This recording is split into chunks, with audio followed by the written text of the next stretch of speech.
बिस्मिल्लाहिर्रहमानिर्रहीम। अस्सलामु अलैकुम। मैं हूँ मिसिस कमाल और आज एक नई रेसिपी के साथ हाज़िर हूँ। आज हम ब्रेड क्रम्स बना रहे हैं, होममेड ब्रेड क्रम्स।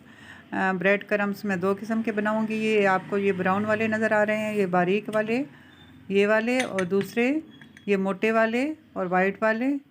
दो किस्म के बनाना बता रही हूँ। और ये ब्रेड क्रम्स हर घर की ज़रूरत होती है, तो चलिए बड़ी आसान तरीके से मैं आपको बताती हूँ। हमारे घर में अक्सर ब्रेड बच जाती है, बच्चे किनारे छोड़ देते हैं या वैसे पीस रह जाते हैं फ्रिज के अंदर, तो उनको हम यूज़ में लाएंगे और इनसे बड़े मज़ेदार से ब्रेड क्रम्स बनाएंगे। इनको मैंने इस जग के अंदर डाला और ये देखें हमारे क्रम्स तैयार हो रहे हैं। इस ब्रेड का मैंने समझ ले चूरा सा बना लिया। चूरा सा बना लेने के बाद एक पैन को मैंने चूल्हे के ऊपर रखा हुआ है और इसके नीचे आग जलाई हुई है और ये हम इसके अंदर डाल रहे हैं। और ये आग मेरी लो मीडियम है और ये बड़े आहिस्ता आहिस्ता मैं इनको चम्मच हिलाती रहूँगी, ताकि एकदम से भी अगर तेज़ आंच होती है तो ये एकदम से ब्राउन हो जाएंगे और जलने पे आ जाएंगे और ये खस्ता और करारे नहीं बनेंगे। हमारा मकसद इनकी नमी को दूर करना है। ब्रेड आप देखें ना नरम सी होती है, तो ज़ाहिर है ये चूरा है, ये भी नरम है, तो हमने इनको कुक करना है, इनको रोस्ट करना है और इनकी नमी को दूर करना है, ताकि ये हमारे क्रम्स जब तैयार हो जाएंगे तो मैं इसको बंद ढक्कन वाले डब्बे में डालकर, तो मैं महीना भी इस्तेमाल कर सकती हूँ, इससे भी ज़्यादा इस्तेमाल कर सकती हूँ। मैं फ्रिज में रख लूँगी, ये ऐसे ही खस्ता रहेंगे, ऐसे ही करारे रहेंगे। तो हल्के हल्के उससे मैं इसको चला रही हूँ और ये आहिस्ता आहिस्ता आहिस्ता आहिस्ता इनकी नमी दूर हो जाएगी और ये खस्ता और करारे से हो जाएंगे। तो थोड़ा सा टाइम लगेगा, 10-15 मिनट, क्योंकि मेरी आग कम है। मैंने आपको रीज़न बता दिया है कि तेज़ आंच पे ये एकदम से जल जाएंगे। तो हमारे ये वाइट वाले और मोटे वाले क्रम्स हैं। इसके बाद मैं आपको दूसरे वाले बताऊंगी। अब ये थोड़े से ड्राई हो गए हैं और लग रहा है कि अब इनकी नमी दूर हो चुकी है।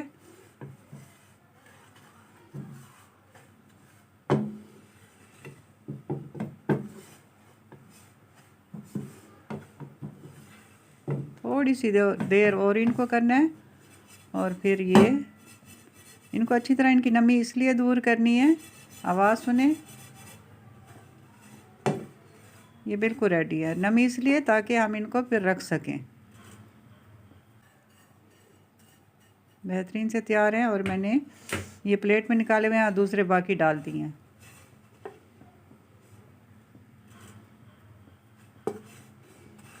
अब और भी मैंने डाले थे, वो भी हो चुके हैं।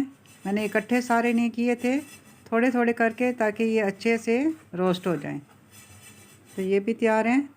अब हम ब्राउन वाले बना लेते हैं। तो उसके लिए मैंने ब्रेड के पीस लिए और उनको तवे पे अच्छे से सेक लिया, उनको ब्राउन कर लिया, जलाया नहीं बल्कि उनको ब्राउन किया, जिस तरह हम खाते हैं ब्राउन करके।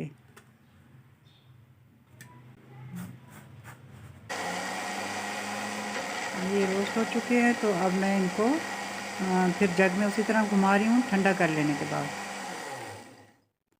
तो फिर इनका चूरा बना लेते हैं और फिर दोबारा वैसे ही तवे पे सेक लेंगे जिस तरह हमने पहले किया।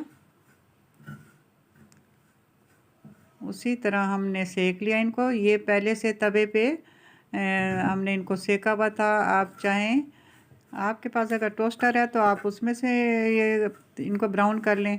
मैंने तवे पे कर लिया, बात एक ही है। और अब ये भी मेरे हो चुके, तो अब मैं इनको नरम बारीक किस तरह बनाऊंगी ये आप देखेंगे।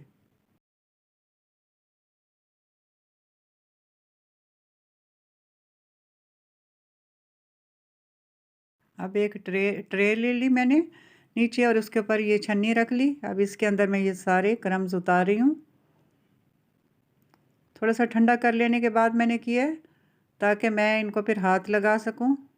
ना गरम को तो बिल्कुल भी हाथ नहीं लगाया जा सकता, इतनी देर से ये पक रहे थे। तो अब मैं इस तरह हिलाती रहूँगी और अपनी हाथों की मदद से अब इनको देखें, ऐसे इनको बारीक करती रहूँगी और ये सारा बारीक होकर चूरा इससे निकलता रहेगा। नीचे आपको नज़र आ रहे होंगे ये बारीक वाले ब्राउन वाले ब्रेड क्रम्स हैं। तो इसी तरह करके मैं सारे ही बारीक से पीस लूँगी हाथों की मदद से। तो आपने देखा कितना आसान है ब्रेड क्रम्स बनाना। तो ये हर घर की ज़रूरत है। बच्चों को अक्सर चीज़ों में बनाकर क्रम्स लगाकर कुछ न कुछ बनाकर दिया जाता है। तो उम्मीद है मेरी छोटी सी आज की रेसिपी अच्छी लगी होगी। तो अब बहुत दुआओं के साथ मैं आप सबसे इजाज़त चाहती हूँ, इस उम्मीद के साथ कि आप मेरी रेसिपी को पूरा वॉच करेंगे, ज़्यादा से ज़्यादा दोस्तों में शेयर करेंगे, लाइक करेंगे। अब मैं आप सबसे इजाज़त चाहती हूँ। अल्लाह ताला आप सबको हिफ्ज़-ओ-अमान में रखे। अल्लाह हाफ़िज़।